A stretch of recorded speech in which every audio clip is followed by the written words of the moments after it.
क्या बात है? यहाँ सारी यहाँ पे कहा गया था कि कौन कहा था? कौन है मालिक? निकलेंगी। कौन है वो मालिक जो कह रहा था? ये सड़क किसकी है? सड़क है? कौन कह रहा था? सड़क तय करोगे आप? मालिक हो गया आप? कर्मचारी हो आप? मैं इंस्पेक्टर हूँ, इंस्पेक्टर ही रहूंगा। हाँ। मैंने आपको बता दी क्या? मैं देखिए, मैं हाथ जोड़ कर बताऊँ, इंस्पेक्टर हूँ और इंस्पेक्टर ही रहूंगा। कौन मना कर रहा है कि आप इंस्पेक्टर नहीं है? कौन तय करेगा गाड़ी कितनी निकलेगी?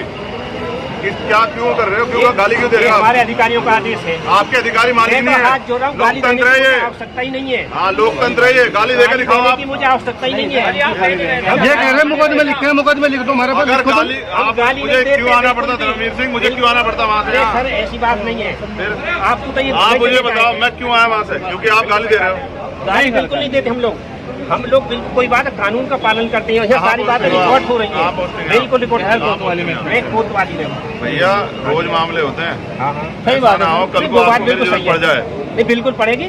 तो फिर आपके अधिकारी मालिक नहीं है ना। लोकतंत्र है ये। वो अगर जानबूझ के खराब करना चाह रहे हैं 2017 में था, वहीं पे सहारनपुर में था 2017 में जब ये घटना घटी गई। अगर 2017 में आप आते तो मुझे जानते होंगे ना आप। आपसे नहीं 2-4 बात कितना व्यवहारिक आदमी हूँ। बिल्कुल सही बात है। फिर ठीक है, मेरी बात है ना, मुझे कहो ना, कार्यकर्ताओं गाली क्यों दे रहे हो आप? गाली हमारे गाली का तो मतलब नहीं है। ये बबलू चौधरी हमारा जाट समाज का बड़ा नेता है यहाँ का। आप अगर ये झूठ क्यों बोलेगा? आपसे कोई लड़ाई है क्या इसकी? मैंने आपको बोला नहीं। ये यहाँ पे क्या कहते हैं, जब बैरियर तोड़ के ले गए हैं। बैरियर तो आप क्यों खड़े हो बीच में? क्यों खड़े हो आप बीच में जबरदस्ती में? आप कौन बैरियर तोड़ रहा? हम नहीं गए। आप मेरी गाड़ी का क्या खड़े थे? फिर वही आप अपने अधिकारियों के आदेश का पालन कर रहे हो और हम जनता के प्रतिनिधि हैं। आप कैसे रोक दोगे? मैं हमारी गाड़ियाँ किस आधार पर रोकूँ? क्या अपराध कर रहे हैं हम? कोई हमें तो जो आदेश और कोई बात नहीं। ठीक है, ऐसा मत करो। हमें संवैधानिक देश में वो अच्छा नहीं। जब इतने बड़े पदों पर बैठे अधिकारी इस तरह का व्यवहार करेंगे तो लोगों के मन में भय, चिंता होना लाजमी। मेरी और मेरे जैसे न्याय पसंद हर व्यक्ति की जिम्मेदारी बैठती है कि वो इसके खिलाफ आवाज उठाए और सरकार से कार्रवाई की मांग करे। और उन अधिकारियों से भी मैं मिलूंगा जिन्होंने कृत्य किया, पूछूंगा कि ये ऐसा क्यों हुआ। रास्ते में रोकने का प्रयास अगर किसी तरह का किया जाता है चाहती है। अब ये तो पुलिस से पूछो आप लोग, मुझसे क्यों पूछते हो ये बात? मुझे क्या पता है भाई? मेरा कोई पुलिस का कोई वो थोड़ा ही है कि भाई मैं पुलिस का कोई कर्मचारी हूँ या उनका कोई अधिकारी हूँ। ये तो पुलिस बता सकती है।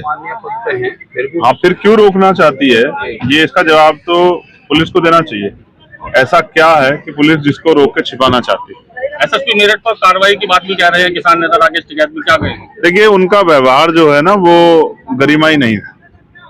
और अगर कोई ये कहता है कि भाई हालात ऐसे थे, तो वहां कोई किसी पे कोई हथियार नहीं था, कोई डंडेबाजी नहीं हो रही थी। नारेबाजी से अगर कोई अधिकारी डर जाए तो ये क्या भरोसा कल गोली नहीं चला सकता है?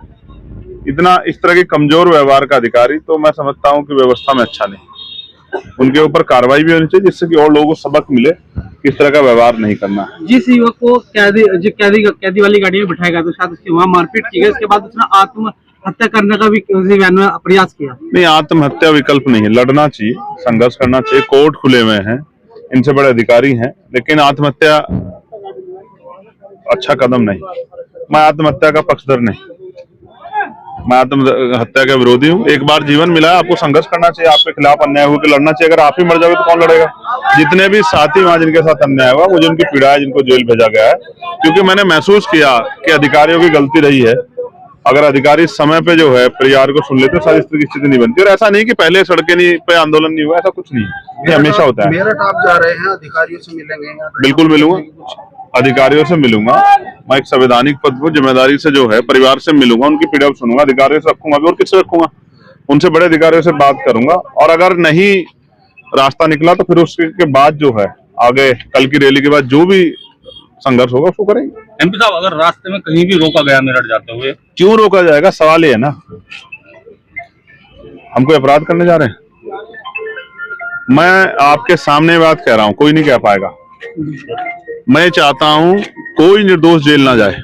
उत्तर प्रदेश से ही एसएसपी जो है पांडे साहब हैं, उन्होंने वकीलों को थप्पड़ मारा जबकि वो बच्चों की लड़ाई लड़ रहे थे, उनके हक की बात वो कर रहे थे। तो देखिए, थप्पड़ मारना, ये इतने अहंकार हो गए कि जब उत्तर प्रदेश के ढोंगी अपराधनाथ मुख्यमंत्री हैं तो उनके शासनकाल में पुलिसिया जो जुल्म है सबसे ज्यादा उत्तर प्रदेश में है।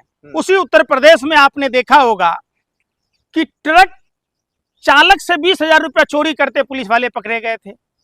उसी आप उत्तर प्रदेश में देखा होगा कि पुलिस किस तरीके का कुकृत्य करती है। ये घटना मेरठ की है और मेरठ में एक लोकतांत्रिक देश में जिस तरीके से एक बच्ची के साथ दुष्कर्म की घटना हुई और उसके बाद जो लोग विरोध जताने आए, लोकतांत्रिक व्यवस्था में फंडामेंटल राइट्स हैं कि लोग विरोध प्रदर्शन करेंगे।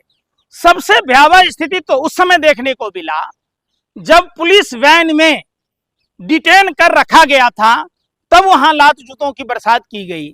आए दिन ऐसा कोई दिन नहीं जिस दिन कम से कम 3 से 4 महिलाओं के साथ दरिंदगी उत्तर प्रदेश में नहीं होता है। लेकिन अविनाश पांडे साहब तो कह रहे हैं भाई जब कार्रवाई हो रही है, गिरफ्तारियां हो रही है, तो ये फालतू में आप प्रोटेस्ट क्यों कर रहे हैं, आप माहौल क्यों खराब कर रहे हैं मेरठ में। माने संवैधानिक अधिकार के तहत विरोध प्रदर्शन करने से माहौल खराब होता है? कौन सा फर्क क्या है? रोड जाम कर, अरे जब न्याय मिल रहा है यार, रोड जाम हो गया, गजब की दिमाग है तुम लोगों को, रोड जाम हो गया। तुम्हारे कहने के अनुसार कोई आदमी कुछ भी नहीं बोले, कोई आदमी विरोध प्रदर्शन नहीं करे, कोई किसान आंदोलन नहीं करे, कोई नीट पेपर का विरोध नहीं करे, कोई आंगनबाड़ी सेविका सड़कों पर ना आए, सब अपने अपने घर में दुबक के रहे। क्यों? आपको प्रॉब्लम है भाई, आप पत्रकारों को तो सरकार से ज्यादा प्रॉब्लम है। लेकिन अगर न्याय मिल रहा है तो फिर फालतू में प्रोटेस्ट क्यों? न्याय कैसे मिल गया? हाथरस में न्याय मिल गया, इतना प्रोटेस्ट हुआ, न्याय नहीं मिला। अरे यूपी पुलिस की महिला कांस्टेबल के साथ अयोध्या में क्या हुआ? बनारस में बीएचयू छात्रा को इंसाफ मिला क्या? आप बताओ। हाथरस में क्या हुआ? उन्नाव में क्या हुआ? योगी जी के एसएसपी आपको भरोसा नहीं है? यार लखीमपुर खीरी में किसानों को मिल गया, हमको योगी पर क्या मोदी पर भरोसा नहीं है तो उनके पुलिस पर क्या भरोसा होगा? जिस टीम का कैप्टन ही बहुरूपिया है, जुटलर है, जुमलेबाज है, तो उसकी सरकार में बाकी लोगों का क्या कहना? क्यों भरोसा करें? भरोसा करने लायक रहा क्या? लेकिन दावा तो यही किया जा रहा है ना भाई, एक एक पुलिसकर्मी निष्पक्ष तरीके से कामकाज कर रही है, उनके रहते हुए कोई भी घटना नहीं हो सकती। अच्छा, वो ट्रक चालक का 20,000 रुपया चुरा रहा था निष्पक्ष तरीके से, है ना? ये ऐसी ही निष्पक्षता चाहते हैं आप? यार क्या खाते हो यार, पत्रकारिता करते हो, शर्म कर लो कम से कम। इस पत्रकारिता का वास्ता है, इस तरीके का कुकृत्य ना करें और आप जनता के साथ खड़े हो, लोकतंत्र के चौथे स्तंभ हैं। आप सरकार से सवाल पूछिए, वो दूरबीन कहाँ है अमित शाह जी का? क्यों नहीं देख रहे हैं, देख पा रहे हैं दूरबीन? तो आप क्या चाहते हैं, कैसी सजा मिले फिर अविनाश पांडे को अगर वो इस तरीके का कृत्य किया है तो? उनको सेवा मुक्त किया जाना चाहिए। ऐसे लोगों को जरूरत ही नहीं है पुलिस में। अरे भाई, आप संविधान को बहाल करने के लिए गए हैं ना, संविधान का चीर हरण करने नहीं गए ना। संविधान हमें ये अधिकार देता है, बाबा साहब अंबेडकर ने हमें फंडामेंटल का राइट दिया है और उस हम अधिकार के तहत जाते हैं। अगर बाबा साहब ने अधिकार ना दिया होता तो अब तो हमको सूली पर लटका देते।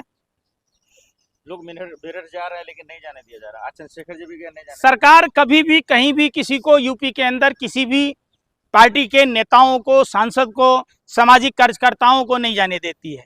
वहां मुख्य कानून 6, जो योगी जी कहेंगे वही होगा। योगी जी अपने हिसाब से चला रहे हैं, लेकिन सुन लीजिए, ये अहंकार में 3 गए, राज धर्म वंश, मानो मेरी बात, नहीं तो देख लो रावण कौरव और कंस। आपका तो परिवार भी नहीं है, आपका जो हश्र होगा